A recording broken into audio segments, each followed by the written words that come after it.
Já estamos em contato aqui. Muito bom dia, senhora Edna Tralli. A senhora já nos vê e nos ouve por aí?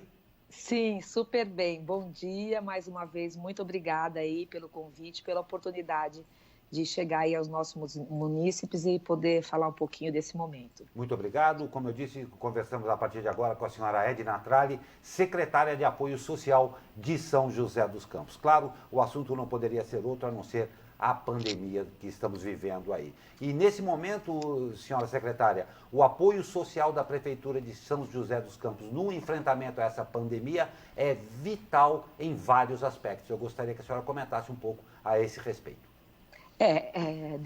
Decretado aí, né, pelo próprio governo federal, juntamente com a saúde e com a segurança, a assistência social é um serviço considerado ser essencial, né? Então, que tem que estar a plenos pulmões aí nesse momento de pandemia, dessas dificuldades, principalmente porque a população que a gente atende naturalmente já tem algumas vulnerabilidades.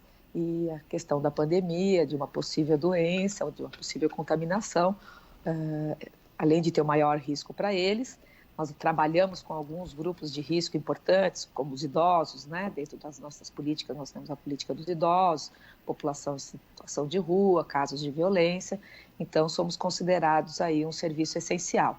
E em razão disso, então, os nossos serviços de atendimento básico e especial, que são os CRAS e os CREAS, estão funcionando em horário normal, obviamente obedecendo todas as questões de distanciamento, utilização de EPI, disponibilização de álcool gel e acesso à lavagem de mãos para os usuários. Fizemos um serviço de sanitização em todas as nossas unidades de assistência social. Ele é refeito a cada 8 dias, então isso tem aí um prazo de 2, 3 meses já garantido para execução. Se for necessário a gente estender, a gente estende, e seguindo todas as orientações estaduais e federais de como se devem dar esses atendimentos, né? De forma a guardar o distanciamento, de forma a o que for possível fazer por telefone, as coisas que não devem acontecer nessas unidades, como reuniões de grupo, como capacitações, porém os atendimentos, o acesso ao que eu costumo dizer que é a porta de entrada dos benefícios, projetos e programas da assistência social, que é o CAD único, o cadastro único, né? Estão sendo, e que tem sido a garantia dessas pessoas de receberem os benefícios aí federais, né? A transferência de benefício, é o cadastro único que garante a maioria deles já ser usuário desse cadastro, onde as pessoas são enxergadas pelos 3 níveis de governo do ponto de vista social. Então, as nossas unidades essas unidades estão funcionando de forma horário permanente, com todos os nossos técnicos trabalhando, né? Obviamente, só em situação de risco também, sendo protegidos, idosos e portadores de doenças crônicas. E essa é uma ponta do nosso serviço. Aí a gente acho que vai ter um tempinho aí para falar um pouquinho sobre a política dos idosos, a Casa dos Idosos, sobre população de rua, e acho que deixo vocês à vontade aí para irem fazendo as perguntas, se for o caso. Com certeza. Muito bom dia, secretária. Secretária, já chegou para a gente aqui alguns relatos que aqui em São Certo. José dos Campos tem algumas famílias que já se encontram em situação de risco no quesito à saúde, a dinheiro que chega até a faltar comida. Para vocês, esse número e esse balanço de pessoas que agora estão sem renda, que não conseguem o auxílio emergencial, realmente cresceu? O número de pessoas em vulnerabilidade aumentou aqui na cidade? Olha, a gente tem sentido uma procura grande das pessoas nas nossas unidades, principalmente nos primeiros dias, mas realmente por medo, por insegurança, e conforme vão sendo anunciadas, né, quando foi anunciada a questão do benefício, nós tivemos um boom nas unidades, porque as pessoas querem garantir que tenham acesso a isso, então queriam saber, atualizar cadastro. A gente teve um aumento de movimento nesse sentido, né? A partir do momento que foram sendo esclarecidos os critérios, que foram sendo disponibilizados pelo governo federal, as plataformas para isso, e que a coisa começou a funcionar, realmente o que a gente tem acompanhado já nesse momento, as pessoas de forma organizada e distribuída pelo governo federal, já boa parte delas já está recebendo os benefícios, né?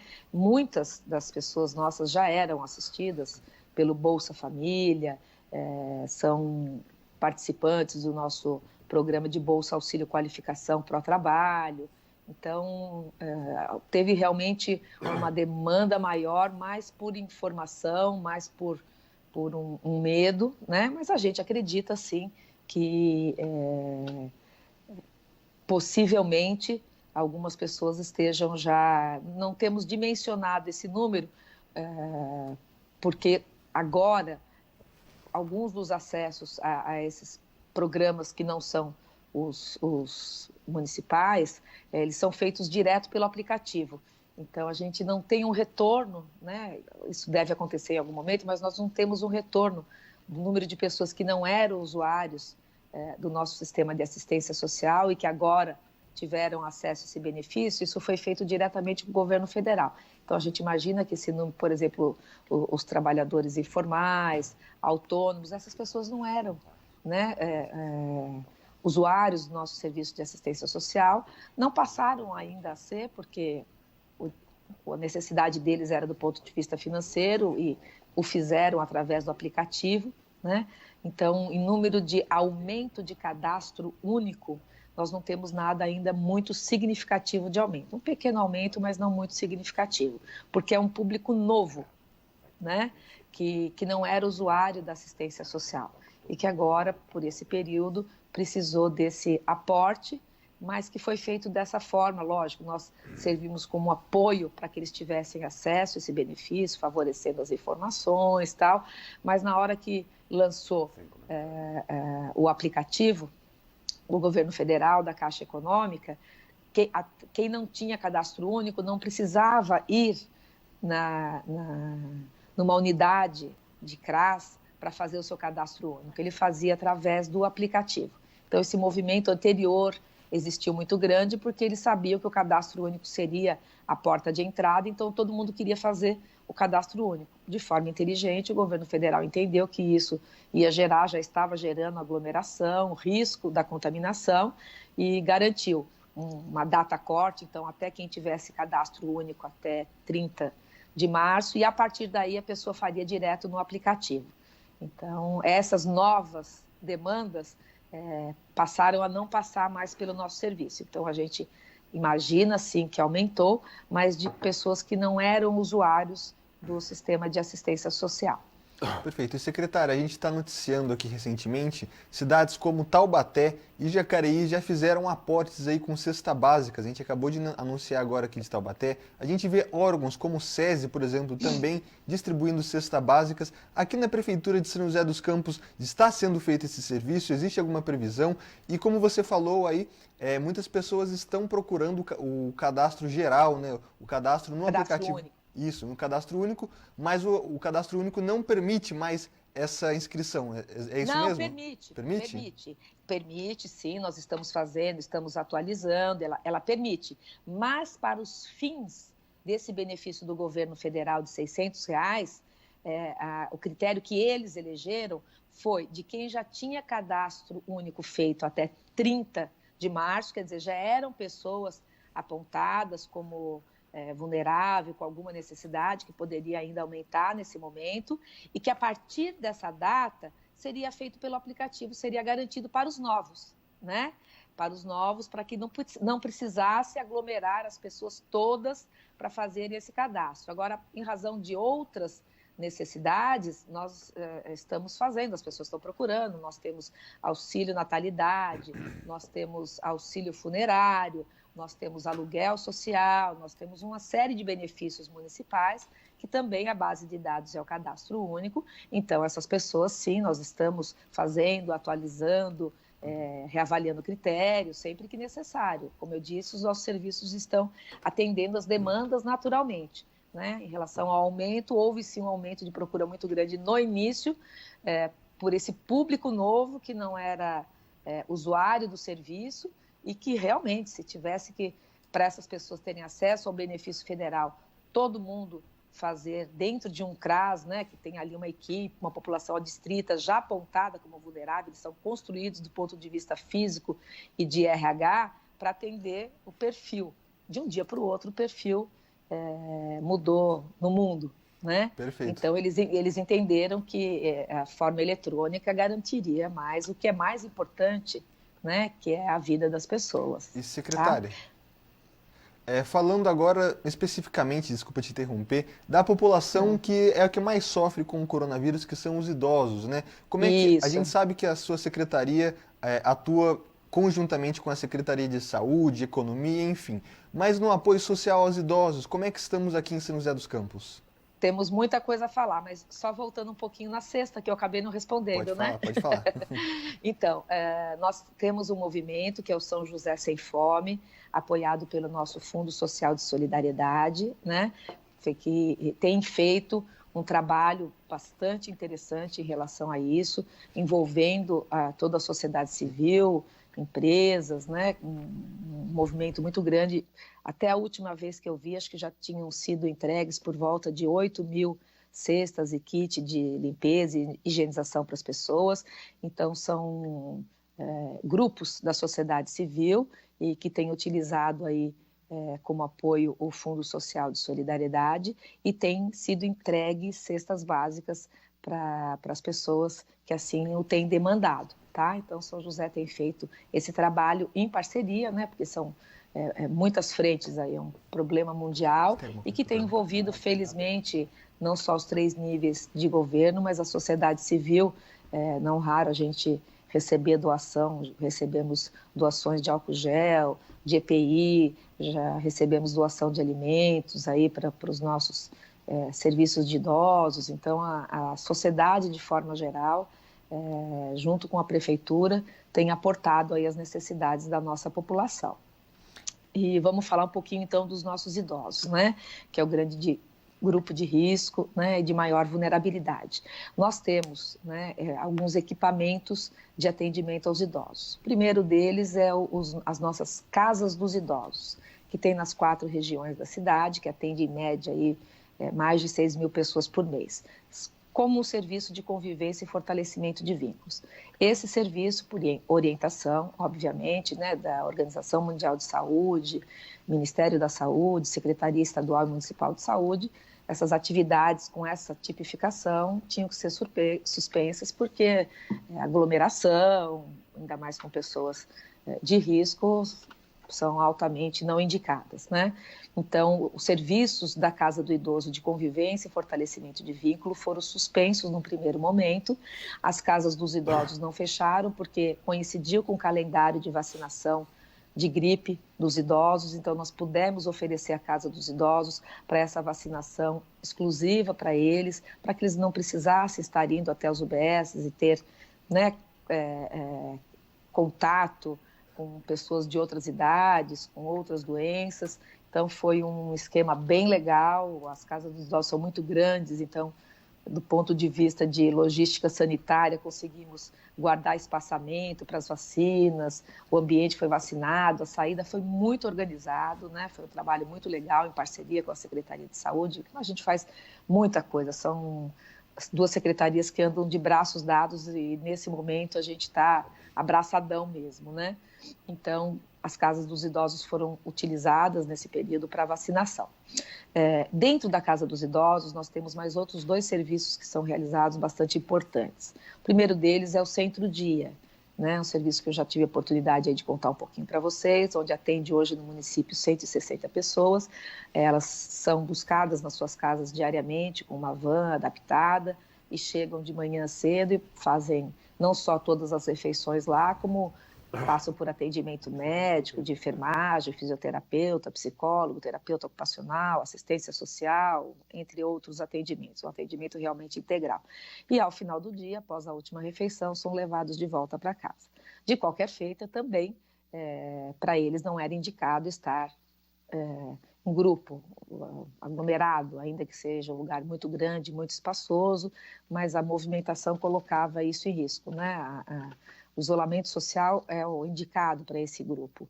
Então, eles estão nas suas casas, porém com a garantia né? Nós entregamos diariamente toda a alimentação para eles nas suas residências. E o outro terceiro grupo, que é o grupo de atendimento que já era feito em domicílio, também está recebendo esse reforço de alimentação.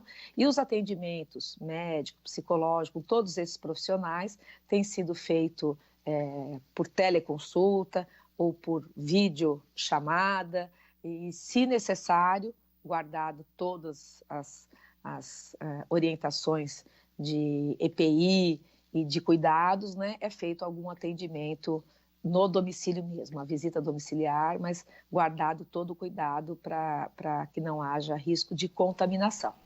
Então, esses são os serviços das casas dos idosos. Fora isso, nós temos essa última fase de cuidado com o idoso. Então, ele começa ali com o centro de convivência e fortalecimento de vínculos, depois o centro-dia, depois o serviço em domicílio e, obviamente, para os idosos mais vulneráveis do ponto de vista de cuidado, é indicado como uma última instância aí o acolhimento, né, que são serviços de acolhimento, os mais conhecidos abrigos, né, onde os cuidados, então, aí mais redobrados ainda.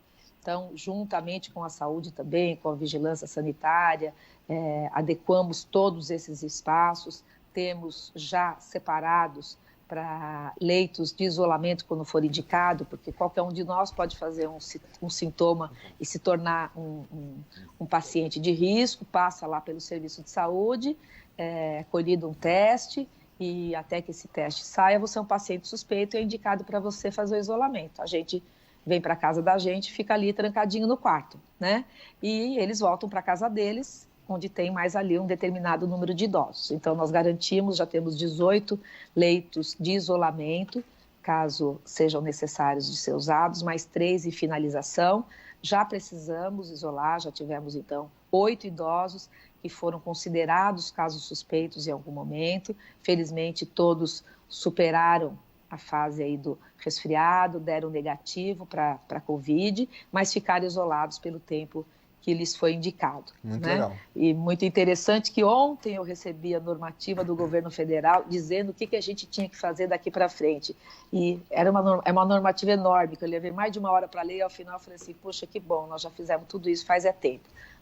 Inclusive outras coisas ainda melhores que nem vieram na normativa. Uma normativa muito explicativa, muito detalhada tal, e sanitização do espaço, e o tipo de EPI, uma série de coisas, né? Muito legal, secretária. Falei, puxa vida, chega tarde, né? Porque quem não fez isso já deve ter problema, né? Pois é, e secretária, atendendo aqui mais uma solicitação, exatamente o pessoal de casa pergunta para a gente que houve essa demora, né, de resposta do governo federal, e para a gente já brevemente aqui encerrar nossa entrevista, que a gente sabe que tem muito assunto para falar, mas o nosso tempo é um pouco restrito, dando um serviço geral para a população, né? Muitas pessoas falam, chegam para a gente até algumas vezes exageradamente falando, olha, tem muita gente que está com problemas, está passando fome, estamos fazendo movimentos para ajudar.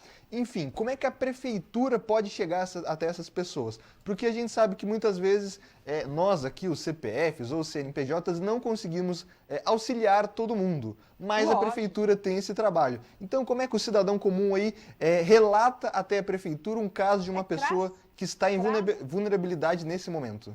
É ir no CRAS, né? É ir no CRAS, telefonar no CRAS, aliás, não precisa nem ir de primeiro, até para garantir, os atendimentos têm feito com agendamento, então entra no site da prefeitura, tem os telefones de todos os nossos CRAS, telefona, você vai ser, mas vai fazer uma agenda para quando? Não, é para o dia, é só para garantir que ele chegue e seja atendido com todo o cuidado de distanciamento, que não se aglomere, não precisa esperar, a gente vai fazendo agendamento. A porta de entrada é pelo CRAS, tá? Já tivemos alguns casos mais graves que recebemos informação e que fomos até o local também, quando se trata desse tipo de coisa, estamos fazendo isso o tempo todo, né? Guardado todos os cuidados, não deixamos de fazer nenhum dos nossos serviços, né? Então, entrar no site da prefeitura, tem lá os endereços, os telefones de todos os nossos serviços, é a sua porta de entrada para algum tipo de apoio social, né? Tivemos aí alguns fatos, né, pontuais que aconteceram aí, uma família que sofreu um pequeno incêndio. Então, assim, está tudo sendo atendido normalmente, felizmente, né? Tem um outro grupo bastante importante, que é o da população em situação de rua. Lógico, não daria tempo de a gente falar agora, mas se você quiser marcar depois, são muitas ações diferenciadas que a gente criou também em relação a isso, aumento do número de vagas de acolhimento, encaminhamento de quase 80 pessoas para tratamento de dependência química, recâmbio para suas cidades. Temos, assim, muita coisa bastante importante sendo feita para essa população também, tá? Mas é isso, indica os nossos serviços, né, os nossos telefones, numa emergência de alguma situação de rua, é 153, 156, façam algum tipo de contato com a gente para a gente poder recebê-los em segurança, mas se chegar lá sem agendamento também vai ser atendido, né? O agendamento é um dispositivo para que torne ainda mais segura a ida dessa pessoa. Mas vou aproveitar o canal para dizer, vá sozinho. O que tem acontecido tem nos preocupado e a gente tem orientado. Vai a família inteira, leva o marido, vai com a vizinha, vai com os filhos, leva o pai, leva a mãe, vá o representante da família, né? Procure sozinho para não se expor aí à contaminação. Isso tem sido algo que a gente tem observado, tem tentado trabalhar e orientar, né? Vá ao serviço, eles estão abertos, estão à disposição para fazer o atendimento, mas vá em segurança. E agora, vá de máscara, obrigatório o uso de máscara aí para qualquer atendimento. Secretária, é realmente um momento absolutamente inusitado. Surreal, eu costumo dizer. Surreal no planeta todo, e nós imaginamos o tamanho do trabalho e do compromisso que já tinha a Secretaria de Apoio Social de São José dos Campos, ainda mais em tempos de pandemia. Nós agradecemos demais a sua participação mais uma vez aqui no Abre Aspas, que, claro, está sempre de portas abertas aí à Secretaria de Apoio Social. E vamos sim conversar aquilo a respeito do que a senhora citou. São muitos pontos e, é claro, é nossa obrigação, dever e prazer trazer à população o que há de melhor dentro dessa secretaria.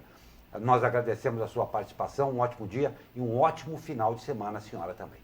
Amém, muito obrigado. Nós é que agradecemos a oportunidade, estamos à disposição sempre para esclarecer, informar aí toda a nossa população. Até logo, bom final de semana. Igualmente.